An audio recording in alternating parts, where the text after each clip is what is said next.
नमस्कार आप सभी को। आज ये बीपीएससी करंट अफेयर्स सीरीज का तीसरा वीडियो है, तो चलिए शुरू करते हैं। रेलवे ने हाल ही में कवच का अपडेटेड वर्जन लॉन्च किया है, या करने वाली, अब तो कर चुकी है। इसका नाम है कवच 4.0। आपको बस ये याद रखना है कि कवच क्या है। कवच एक indigenous automated railway protection system है, ट्रेन प्रोटेक्शन सिस्टम है, ठीक ना। और ये इनफैक्ट किया नहीं है कि एक्चुअली अक्टूबर में लॉन्च करने वाली है। अभी हाल ही में पूरे भारतवर्ष में रेलवे दुर्घटनाओं में थोड़ी वृद्धि हुई है, तो इसको देखते हुए फिर से कवच सिस्टम का अपडेट वर्जन लॉन्च किया गया है, ठीक ना। अगला करंट अफेयर, छत्तीसगढ़ ने एक नया टाइगर रिजर्व नोटिफाई किया है, और ये टाइगर रिजर्व है जो इन टर्म्स ऑफ एरिया पूरे कंट्री में तीसरे स्थान पे होगा। इसका नाम है गुरु घासीदास तमोर पिंगला टाइगर रिजर्व। ये न्यूज़ आपने पिछले साल देखा होगा। एक्चुअली उस समय बस ये न्यूज़ आई थी कि इसको टाइगर रिजर्व बनाया जाएगा, लेकिन अभी फाइनली अगस्त के महीने में इसको छत्तीसगढ़ गवर्नमेंट ने नोटिफाई कर दिया है, ठीक ना। और ये बेसिकली गुरु घासीदास नेशनल पार्क और तमोर पिंगला सेंचुरी, इन दोनों के रीजन्स को इंटीग्रेट करके ये टाइगर रिजर्व बनाया गया है। इसमें कुछ और एक्स्ट्रा इन्फॉर्मेशन है। इंडिया का जो सबसे बड़ा tiger reserve in terms of area है वो है आंध्र प्रदेश में Nagarjuna Sagar Shri slam tiger reserve, और दूसरा है असम में मानस टाइगर रिजर्व, और ये तीसरा सबसे बड़ा होगा। इसके साथ ही इंडिया में टाइगर रिजर्व की टोटल संख्या आई थिंक 56 हो गई है। हाँ, 56 टाइगर रिजर्व इंडिया में हो गए हैं। अगला, उड़ीसा इंडिया का पहला राज्य बन गया है जिसने इंडिया का पहला ग्रेन डिस्पेंसिंग मशीन लॉन्च किया है, ठीक ना। इसका नाम है अन्नपूर्ति ग्रेन एटीएम। इसमें बेसिकली ये होता है कि आप अपना पीडीएस नंबर एंटर करते हैं और अपना बायोमेट्रिक वहाँ पे यूज करते हैं, तो आपको एक डेफिनेट अमाउंट ऑफ चावल उस मशीन से निकलता है, और इसकी एक्यूरेसी 0.01% तक है।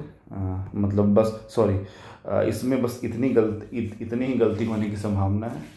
तो ये इंडिया का पहला ग्रेन एटीएम लॉन्च किया गया है उड़ीसा सरकार के द्वारा, ठीक है।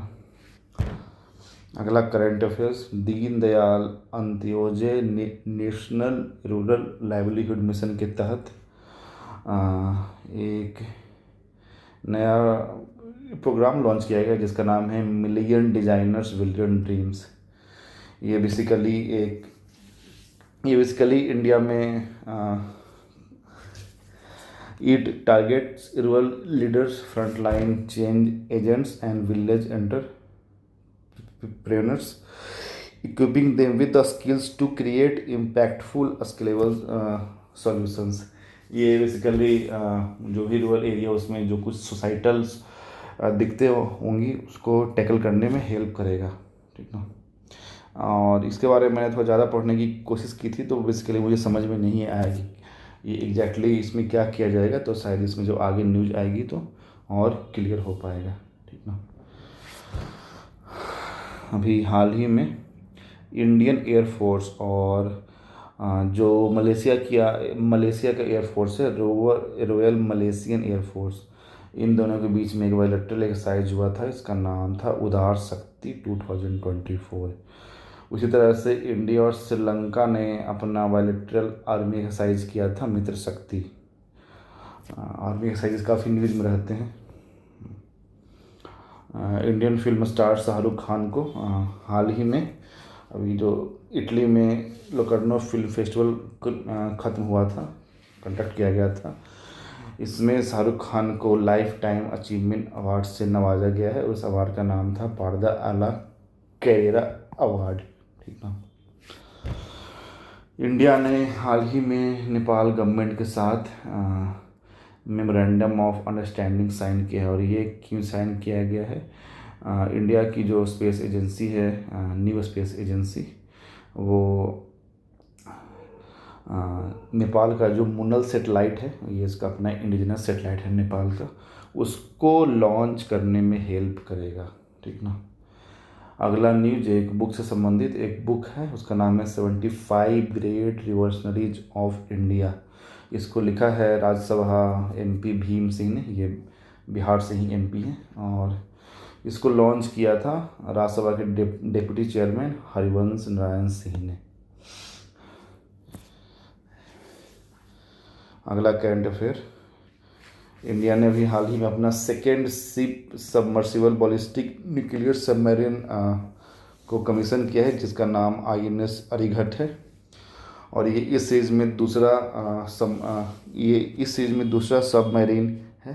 पहले का नाम INS अरिहंत था, और ये जो INS अरिघत है इसकी कुल लंबाई 112 मीटर है, और ये इसका वजन अराउंड 6000 टन के आसपास है। ठीक ना। इंडिया के senior IAS officer TV Somanathan को इंडिया का नया कैबिनेट सेक्रेटरी बनाया गया। कैबिनेट सेक्रेटरी इंडिया में हाईएस्ट ब्यूरोक्रेटिक पोस्ट है, तो ये इम्पोर्टेंट है। इससे पहले राजीव गौबा उस पोस्ट पे थे। ठीक ना। रवांडा के राष्ट्रपति पॉल कगामे लगातार चौथी बार इलेक्शन जीत के वहाँ के फिर से राष्ट्रपति बन गए हैं। एक्चुअली वहाँ जो इलेक्शन हुआ था, इनको उस इलेक्शन में 88 लाख वोट मिले थे, 88 लाख, और जो इनके अपोनेंट थे उनको जस्ट 44,000 वोट ही मिले थे। तो देखिए कितना ज़्यादा अंतर था, मतलब इनको 99% वोट प्राप्त हुआ है। अब इलेक्शन कितना फेयर था ये तो नहीं पता, लेकिन काफ़ी ज़्यादा वोटों के अंतर से जीते हैं। पंजाब नेशनल बैंक ने हाल ही में अपना एक क्रेडिट कार्ड लॉन्च किया है, जो कि विजुअली इम्पेयर्ड लोगों के लिए है, दृष्टिहीन लोगों के लिए या दृष्टिबाधित लोगों के लिए। इसका नाम है PNB अंतःदृष्टि ब्रेल डेबिट कार्ड। ठीक ना।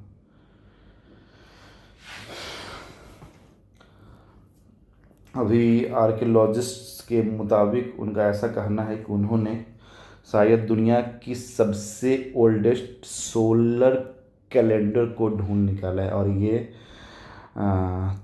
टर्की में एक जगह है गोबेकील तेपे, वहाँ मिला है।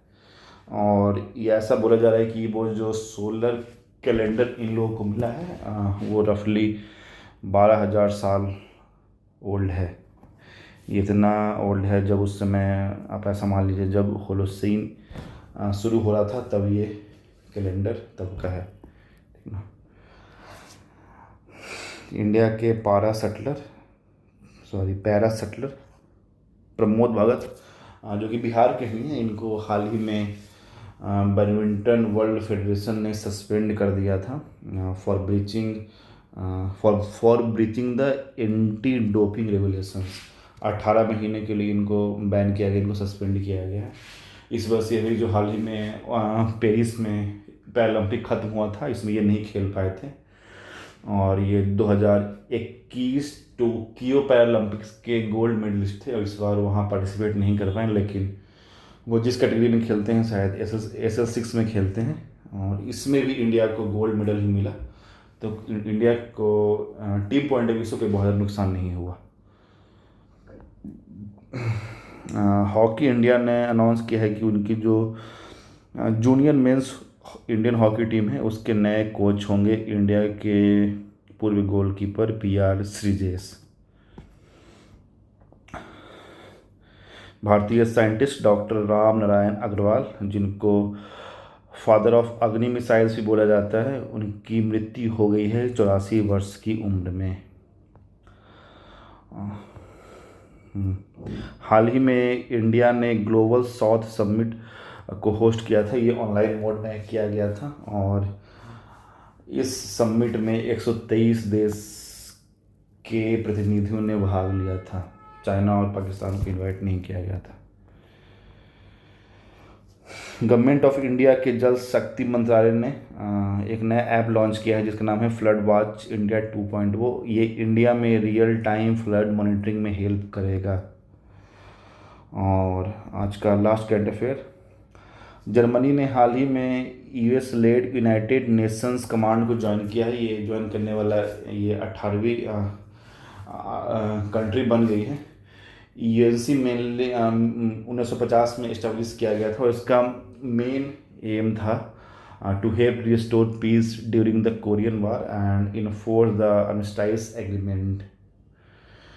और फिलहाल ये ऐसे तो हालांकि यूनाइटेड नेशंस के अंदर इसको बनाया गया था, लेकिन फ़िलहाल इंडिपेंडेंटली ऑपरेट करता है और ये बेसिकली नॉर्थ कोरिया के साथ एक कम्युनिकेशन लिंक के रूप में वर्क करता है। तो यूएनसी का नया मेंबर है जर्मनी। तो आज का ये 20 करंट अफेयर इतना ही था। मिलते हैं अगले वीडियो में 20 नए करंट अफेयर के साथ। Thank you.